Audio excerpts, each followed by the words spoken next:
for all ages? I would say you want to be 10, and a good hearty 10.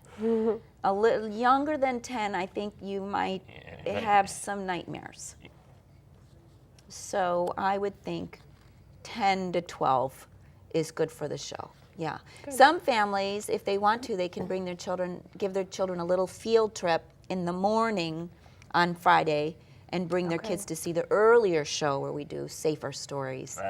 And so that's better for the little ones. And it's cool that you that they allow that they have enough time to storytell during the day, just in case the smaller kids are more frightened at night. To be able to get to your to the later show. The later show. Absolutely. So we go to the schools is what we do.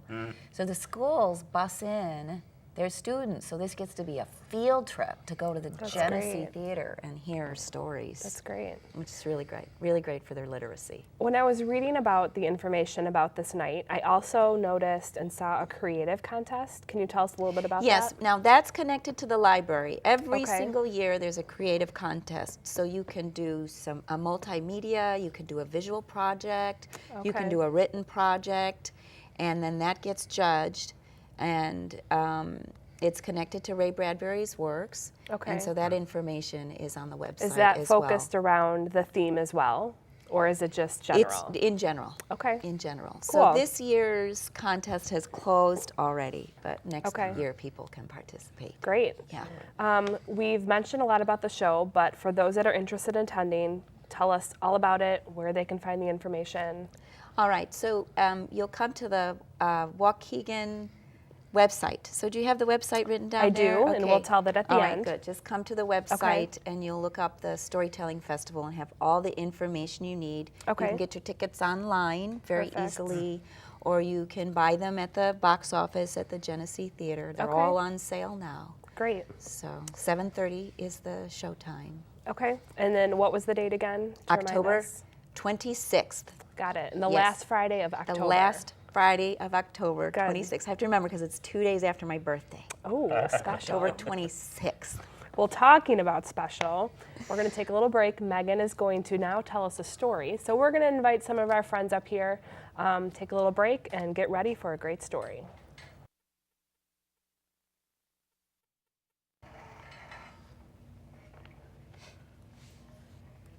Are we ready for a story? Yes. All right, let's hear it. All right, I'm going to give you a little piece from a chapter from Ray Bradbury's book, Dandelion Wine. All right? So there's a lady, and her name is Lavinia Nebbs, and she's going to take a walk through the ravine, the great ravine that divides the town in half. It is midnight, and Lavinia Nebbs can hear the fading echo of the courthouse tower as it chimes the hour of midnight. Bong. Can you make that sound? Boing.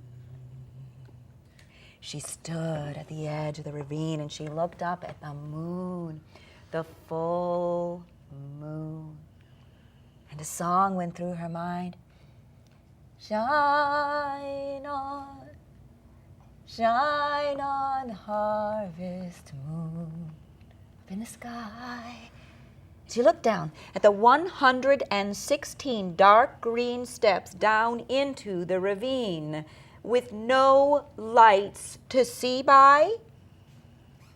And the little bridge, just 70 yards, and then past the bridge up between the two pine trees to Park Street, and then to home, and only one light. It'll take me 5 minutes. 5 minutes I'll be home, and I'll call my friend Francine. And she started to walk down those dark green steps. 1, 2, 3, 4, 5, 6, 7, 8. She felt like she was running, but she was not running. It was dark. Black dark. She could hear the sound of the night, the humming and the murmuring of creatures and insect and plant life and fireflies. 13, 14, 15, 16, 17, 18. What is it? What is it? And then she remembered. She remembered. It's like that story her father used to tell her in her friend Francine at night, the story about the boogeyman. Did you ever hear that boogeyman story? Yes, the one about the boogeyman coming up the steps to your room. 21, 22, 23, 24. He would come up the steps. Now the boogeyman is on the first step, and now he's on the second step, and on the third step, and the fourth. All the way up to my room, and then the boogeyman has his hand on your door and open. Ah! Lavinia screamed. There was a man on the bridge. She looked. There was nothing. There was no man on the bridge. Her heart was racing. Oh, very silly. Tell myself scary stories while I am walking at midnight in a dark ravine. What'll I do? Well, I'll just go on. And she went more quickly now, still counting. 31, 32, 33, 34, 35.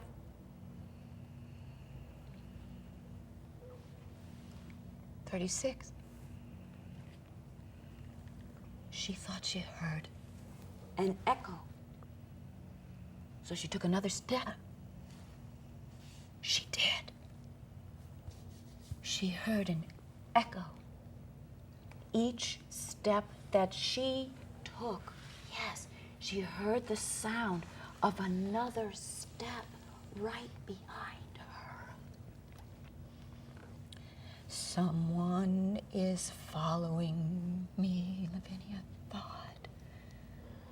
She listened. And every leaf, every shrub, every meadow grass seized its particular tremors to listen to Lavinia Nabb's heart. I just have to run. I'll just run. And she started running now, running down those steps. 45, 46, 47, 48, 49, and as she was running, her mind started to play music as if she were in some movie, and that music from that movie was pushing her down and faster, down, 112, 113, down to the steps, and now the bridge. Just let me get across the bridge. Dear God, I will never go out in the ravine at night alone ever again. Just let me get home safe. Now, across the bridge, and there are the pine trees, and through the pine trees, and all the way to her porch on Park Street, and she walked up onto her porch. And there, just sitting there on the porch railing, was the lemonade glass she had left. And then she got her key. And she got the key in the lock. Open the door. She got the door open. She went in and closed the door. And she closed that door. And she said, now lock it. Bolt it tight. Everybody, come with me and bolt that lock. Can you throw the bolt with your hands here? Let's all throw the bolt. Oh. Home, said Lavinia. Home. And then she went to her window and she pulled back the curtains and she could see there was no one there. No one had been following her through the ravine.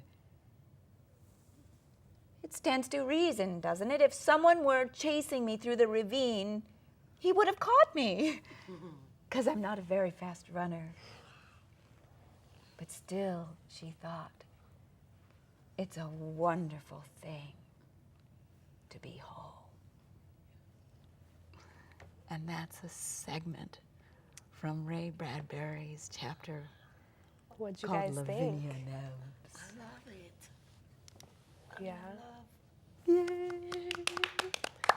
Did you see some pictures in your mind? No. Yes, you did. Yeah. Did you see like the stairs? Yes, Yeah, stairs, that's what I mean by see pictures in your mind. Wouldn't you guys love to go to the show? I want to. Yeah. You hear all stories about All this? kinds of stories. Yes. Yeah. My pleasure.